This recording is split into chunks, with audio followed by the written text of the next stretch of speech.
the IS-6 Joseph Stalin 6. So right, so just one fun fact before we start.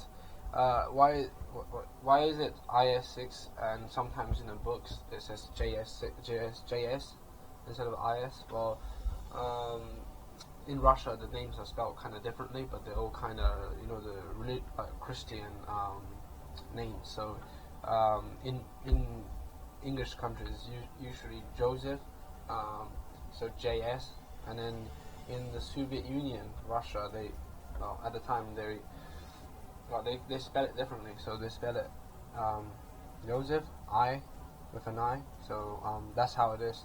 So in the game we are presented by this IS-6 monster of a tank. Now it's in HD, so I thought that I might just do another tank review. So right off the bat, this tank is so insanely good. Why? Because it just the angling on this tank will make sure that the enemy will have the toughest time to penetrate you. And most importantly, the reason why I recommend this tank over most premium tanks is that for a noob, right? This no tank suits a noob better than this, pretty much. Now, why do I say that? Because you have FCM that has good gun, but you're too massive, and if you just rush, you die. If you are driving T-34, you might blame how slow it is, or Lava being how shit it is, and other tanks, it might not just be your playstyle, but the IS-6 guarantees to be great because it's so forgiving, right? You can go into the opponent's space and just fucking fuck all of them up, and then you don't have to worry about anything. Everything will just bounce and get absorbed by your wonderful Russian space side armor. So I'm just gonna show you this gameplay, exactly what actually happens. As you can see, the IS-6 is pretty fast. It's alright. It's alright for a heavy tank. Nothing really bad about it. The speed mobility is just standard for any Russian tanks, pretty much. Now, the tank's side armor is really insane. They buffed the tank up even more now because why not? The front hatch is now tougher than usual. The driver's hatch is not really penetratable anymore. The lower plate kind of gets penned sometimes, but it's not really that weak of a problem. Only tanks with a significant amount of penetration will go through your lower plate.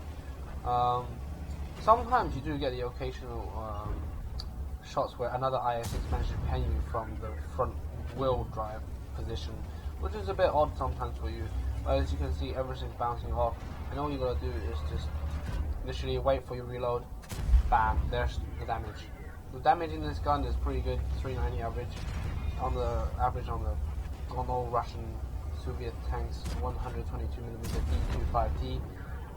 As you can see, you can just pretty much abuse the enemy like this. Look how much rounds I'm bouncing. I don't give a shit at this moment. I'm top tier, and as long as you don't meet like E75s, you're fine in this tank. This tank is truly magnificently nice. I have a derpy moment here where I fuck it up. Well, it doesn't matter. You keep on going. The superior IS-6 armor will save you any day. We love bouncing with my ass. So if you do become one of these you do get this kind of position where you are constantly like kind of top tier-ish, you can abuse them quite a lot. I should have rammed the SU-122-44. I have one of the best crews in this game that most people have, because I have fucking 4 perks, okay, 4 perks already done, and I'm on my 5th. I'm like 60% on my 5th or something.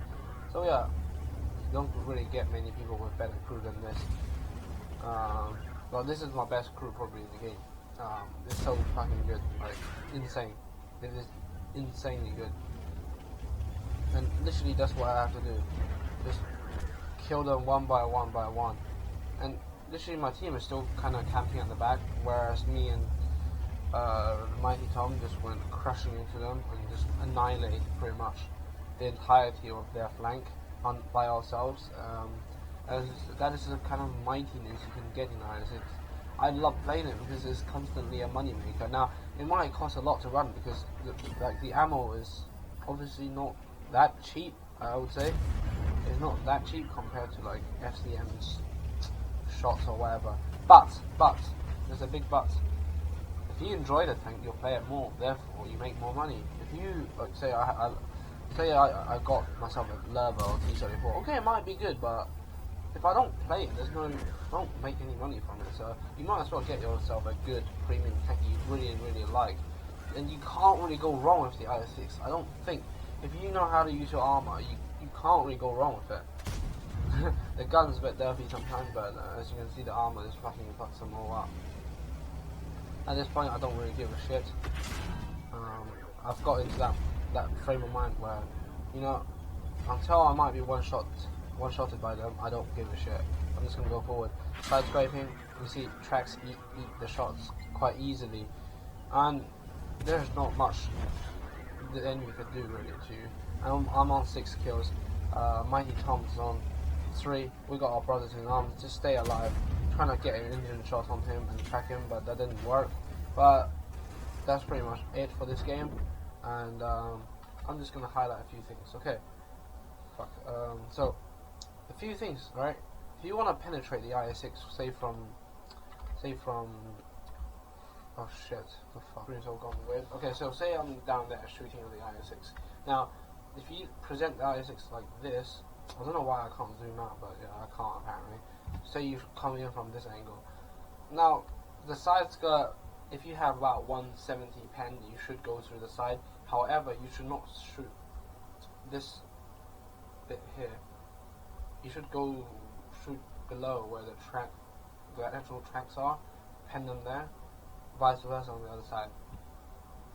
One-on-one with IS-6 versus IS-6, it's really Clash of the Titans. You can't penetrate each other that easily. So what you gotta do is hug the enemy, shoot them up the hatch. So you see the hatch like this, you aim at the hatch, and you fucking pen them every single time.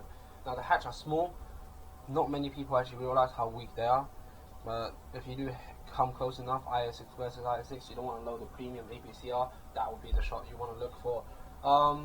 The front, I don't really recommend you go for the front hatch anymore because it's just kind of buffed up now. Unless you're obviously using a 105mm, you know, the NATO standard, was it L70 gun or something like that? High penetration guns, I wouldn't really recommend you to slap it on the front armor. I would recommend you to aim for a bit. Now, depending on how much the IS-6 is angling, if he's over angling or not, there's different ways of sorting it out. But sometimes if it's angling like this angle, right? Imagine this angle. Shoot him through the fuck. I can't actually zoom. So you shoot him from that direction into his front wheel drive there, and you should pen him and also track him if you have enough penetration, that is, and if you get lucky enough. Now the IS-6 is really forgiving. Now I would not really recommend any other tank except this at tier 8. It is such a monster to play. It's so fun compared to, for example, all the Chinese heavy tanks which all use this 122mm gun. This thing just absolutely wrecks. And remember, you don't see tier 10, so obviously that is the tank I would recommend you 100%. And finally, yeah, this tank really has no real issues, and with a good crew, you're looking at one of the best tanks because the repair speed every time you get tracked, you can easily repair if you have repair skills on all of your crews, and brothers in arms and stuff like that. Your reload is cut down significantly. So hopefully this video was interesting, hopefully it was helpful to make sure that you buy your favorite tank in Chrysalis when it comes to discounts. Make sure you get yourself the IS-6 if you're going to get any tier 8. IS-6 should be the one you should be looking at first. So hopefully you enjoyed the video, and we shall see you next time.